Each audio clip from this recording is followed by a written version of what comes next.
Hello बच्चों, चलिए प्रश्न को पढ़ते हैं। इसमें लिखा है यदि किसी प्रयोग में y बराबर ए बी हो तथा a व b की मापों में त्रुटियां जो है क्रमशः डेल्टा a तथा डेल्टा b हो तो सिद्ध कीजिए बच्चों डेल्टा y भागे y मैक्स बराबर डेल्टा a भागे a और धन डेल्टा b भागे b।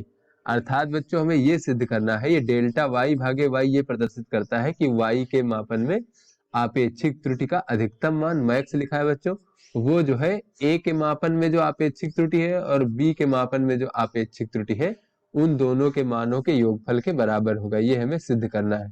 तो चलिए बच्चों इस प्रश्न की मूल अवधारणा देख लेते हैं। बच्चों देख लेते हैं आपेक्षिक त्रुटि क्या होती है बच्चों। आपेक्षिक, और बच्चों देख लेते हैं आपेक्षिक भिन्नात्मक त्रुटि। भिन्नात्मक त्रुटि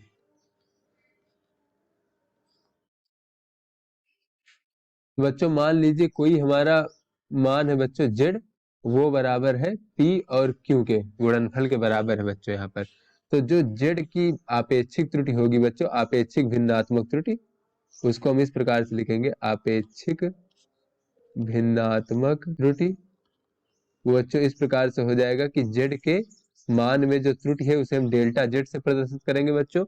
ये डेल्टा z ये प्रदर्शित करता है कि ये जो है ये वास्तविक मान जो है, ये जो अनुमानित मान है उससे या तो डेल्टा z कम होगा या फिर हमें अधिक प्राप्त होगा, तो डेल्टा z हमारा त्रुटि होगा। तो इस त्रुटि को बच्चों अगर हम z से भाग दे दें तो ये हमारी आपेक्षिक भिन्नात्मक त्रुटि हो जाएगी, और इसी में अगर हम 100 से गुणा कर दें बच्चों तो ये हमारी प्रतिशत त्रुटि हो जाएगी। और बच्चों अगर z के मापन में हमारी त्रुटि डेल्टा z है तो इसको बच्चों इसी सूत्र से हम इस प्रकार से लिख सकते हैं z बच्चों और उसमें से प्लस माइनस डेल्टा z। अर्थात बच्चों डेल्टा z ये प्रदर्शित करता है कि z के मान में कितनी त्रुटि है। तो या तो बच्चों डेल्टा z कम होगा मान और या तो डेल्टा z अधिक होगा, इसलिए डेल्टा z प्लस माइनस किया गया है बच्चों।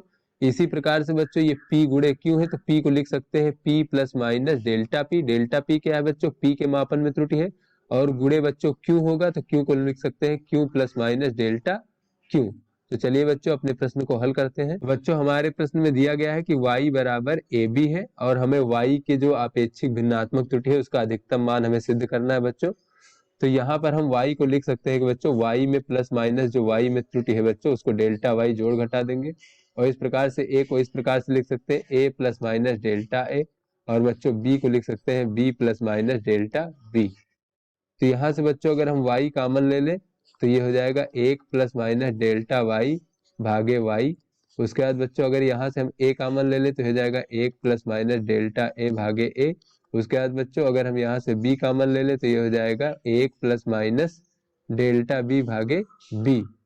तो यहाँ से बच्चों अगर हम देखें तो y बराबर अगर हम ए बी रख दें इस प्रकार से तो ये हो जाएगा 1 प्लस माइनस डेल्टा y भागे y, और बच्चों ये a और ये b आगे लिख सकते हैं बच्चों, ये हो जाएगा 1 प्लस माइनस डेल्टा a भागे a, और ये हो जाएगा 1 प्लस माइनस डेल्टा b भागे b।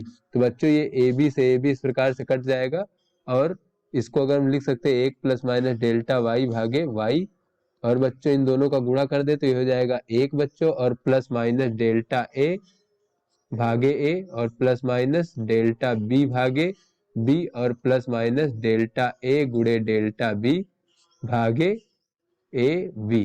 तो इस प्रकार से बच्चों देखें तो ये 1 से 1 कट जाएगा, और बच्चों ये जो डेल्टा a है बच्चों डेल्टा a भागे a और डेल्टा b भागे b। तो बच्चों डेल्टा a और डेल्टा b जो है ये a और b के मापन में त्रुटियां हैं तो इनका मान बच्चों कम होगा, और डेल्टा a भागे a और डेल्टा b भागे b का मान भी बच्चों कम होता है, इसका मान कम होता है। तो बच्चों ये दोनों का मान जब कम होता है तो दोनों का जब हम गुणनफल कर लेंगे बच्चों इस प्रकार से तो इसका मान बच्चों और भी अधिक कम हो जाएगा। तो बच्चों इन दोनों का मान 1 से छोटा और बहुत कम होता है बच्चों, तो जो दोनों का गुणनफल हो जाएगा वो और भी छोटा हो जाएगा, का मान बहुत कम होगा। तो बच्चों अतः इसे नगण्य मान लेंगे बच्चों कि इसे जोड़ने घटाने पर कोई प्रभाव नहीं पड़ेगा, तो इसे हम नगण्य मान लेते हैं। बच्चों जब हम इसको नगण्य मान लेंगे तो क्या हो जाएगा, हमारा हो जाएगा डेल्टा y भागे y प्लस माइनस बराबर बच्चों डेल्टा ए भागे ए प्लस माइनस और प्लस माइनस डेल्टा बी भागे बी। तो बच्चों ये डेल्टा वाई भागे वाई जो है ये वाई के मान में बच्चों आपेक्षिक त्रुटि है। तो जैसा कि प्रश्न में दिया गया है कि ये जो आपेक्षिक त्रुटि का अधिकतम मान देखना है बच्चों, तो अधिकतम मान के लिए बच्चों हम केवल धनात्मक चिन्ह लेंगे। तो ये इस प्रकार से हो जाएगा डेल्टा वाई भागे वाई, और इसका जो अधिकतम मान होगा मैक्सिमम, वो उसके लिए बच्चों हम ये अगर हम धनात्मक केवल चिन्ह लेंगे तभी अधिकतम मान हो पाएगा। तो इस प्रकार से बच्चों ये हमारा सिद्ध हो गया कि y के मान में जो आपेक्षिक त्रुटि है वो a और b के मानों में आपेक्षिक त्रुटि के योग के बराबर है। तो अतः बच्चों ये हमारा सिद्ध हो गया। तो आशा करते हैं आपको समझ में आ गया होगा। धन्यवाद।